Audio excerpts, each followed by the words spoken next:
कि ये आखिर इतना ज़्यादा इसका सवाब क्यों रखा गया है, इसके पीछे फ़लसफ़ा क्या है कुर्बानी का। देखिए, सबसे पहली बात तो ये है कि परवरदिगार आलम इसके ज़रिए एक तशवीक़ दिलाना चाहता है और एक एहसास को बेदार करना चाहता है कि खुदा की राह में क़ुरबानी देने के आदी बनो।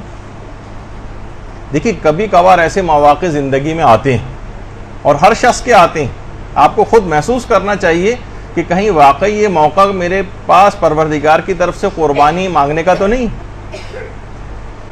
मसलन कभी माल को राह खुदा में देना होता,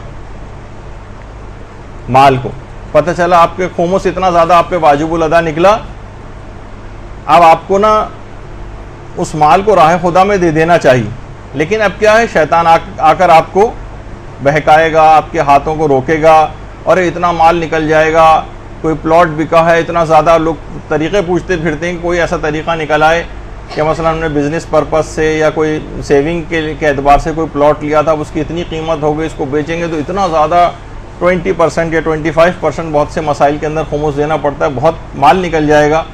तो अब यही मौका आ गया कि इस माल को कुर्बान किया जाए हुक्म खुदा के सामने।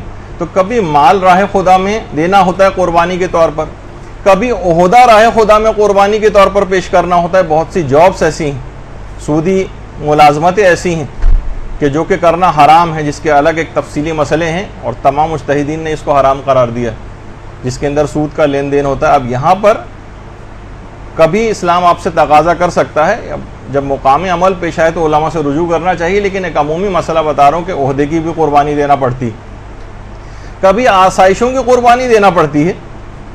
इतनी शदीद गर्मी है, आप लोग यहाँ पर आई हैं, अपने आराम को आप घर में भी ठंडे तरीक़े से रह सकती थीं और इत्मीनान के साथ, आपको क्या ज़रूरत थी, लेकिन आपने इल्म दीन हासिल करने के लिए अपनी एक आसाइश को कुर्बान किया, अपने आराम को कुर्बान किया। और कभी ज़्यादा बड़े सिनेरियो में अगर देखें और उसको काफ़ी बढ़ा लें हम अपने कैनवस को, तो उसमें कभी कभार जान भी देनी पड़ सकती है। और इसी जज्बे की बेदारी के लिए एक सालाना मश्क और प्रैक्टिस का नाम है ईद कुर्बान की कुर्बानी, ताकि इंसान को ये एहसास रहे कि ऐसे मौक़े मुझ पर आ सकते हैं कि मुझे ये चीज़ें खुदा की राह में कुर्बान करनी पड़े। लेकिन हम ये देख रहे हैं कि जानवर तो मुस्तकिल ज़िबा हो रहे हैं, लेकिन जज्बा कुर्बानी कहाँ है, ये हमें देखने में नहीं आ रहा। जज्बा कुर्बानी जो परवरदिगार पैदा करना चाहता था। देखिए, खुदा परवरदिगार आलम खुद आयात कुरानी के अंदर ये बात बता रहा है कि इस जानवर की कुर्बानी के ज़रिए उसे क्या चीज़ दरकार है, क्या चीज़ परवरदिगार क्या चाहता है। सूरह हज की आयत नंबर 37 में कि खुदा इन जानवरों का खुदा तक ना इन जानवरों का गोश्त जाने वाला और ना ही खून, उसकी बारगाह में सिर्फ तुम्हारा तकवा जाता है, इखलास नियत जाती है। परवरदिगार ने खुद इसका ऐलान कर दिया कि मुझे क्या तुमसे चाहिए इस कुर्बानी के नतीजे में। तो वो जज्बा कुर्बानी हमें देखने में नहीं आता। जो परवरदिगार ने चीज़ मांगी है तकवा, वो हमें देखने में नज़र नहीं आता कि वो तकवा कहाँ है, वो जज्बा जो कुर्बानी वो किधर।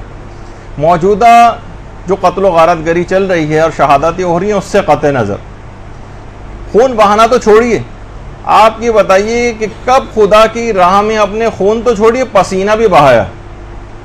एक रात कोई हम सोच के बता दें कि जब हम इस्लाम के लिए अपने आराम को हमने तर्क किया हो और एक रात भी जागे हों इस्लाम के लिए, कोई ऐसी अजियत और तकलीफ़ और परेशानी जो हमने फ़कत इस्लाम के लिए उठाई, इस्लाम के लिए दीन की खातिर हमने वाक़अतन कभी किसी आसाइश को तर्क किया हो।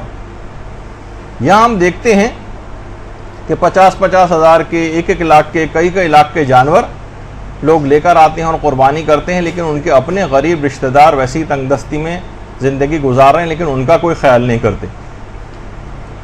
तो जानवर ज़िबा कर के और 6-6 महीने तक डीप फ्रीज़रों के अंदर भर कर लोग इस्तेमाल करते हैं। यही वजह है कि आपको पता ही कि डीप फ्रीज़र सबसे ज़्यादा ईद कुर्बान और उससे करीब की तारीख़ों के अंदर जो है वो बिका करते हैं। तो गरीबों की तरफ तवज्जो कम है और ना होने के बराबर है, जबकि इस जानवर की कुर्बानी के ज़रिए परवरदिगार आलम 2 जज्बे हमारे अंदर पैदा करना चाहता है, एक तो तक़वे का और एक कुर्बानी का, और ये दोनों ही चीज़ें हमको मफकूद नज़र आ रही हैं। औरों को तो छोड़िए, खुद अरबाब इक़्तिदार भी सारी कुर्बानी हमेशा गरीब आवाम से मांगते हैं। बाज़ तो ज़ुबान हाल से ये कहते हुए भी नज़र आते हैं कि पाकिस्तान जो है वो कुर्बानियों के नतीजे में वजूद में आया है और हम इस कुर्बानी का गोश्त खाने के लिए आ गए।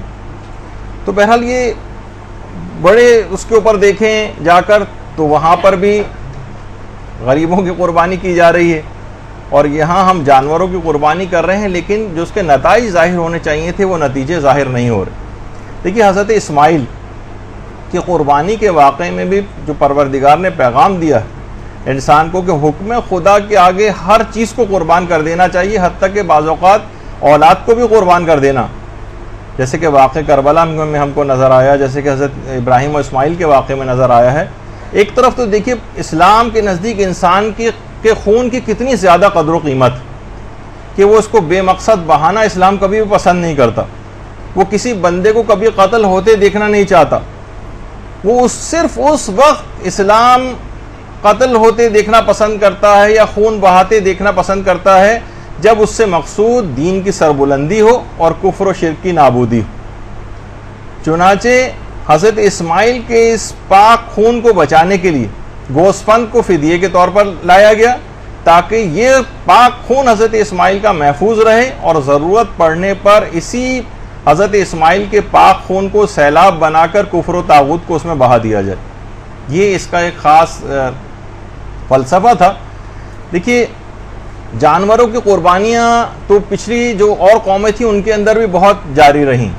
कभी इसको भेंट कहा जाता है किसी जगह पे, कहीं इसको बलिदान कहा जाता है, और आपके यहाँ भी जिस एतबार से कुर्बानी होती है। और बहुत सी कौमें ऐसी गुजरी हैं जो अपने बच्चों तक को ज़िबा कर दिया करती थी और बाज़ औक़ात जानवरों को भी ज़िबा करती थी। तो हज़रत इब्राहीम ने ये जो रस्म चली आ रही थी इसको मनसूख करते हुए दुम्बे को ज़िबा किया ताकि हमेशा के लिए अपनी औलाद को ज़िबा करने की जो रस्म है इसके ऊपर भी एक ख़त तंसीख खींच दिया जाए और आइंदा कोई ये काम ना करे।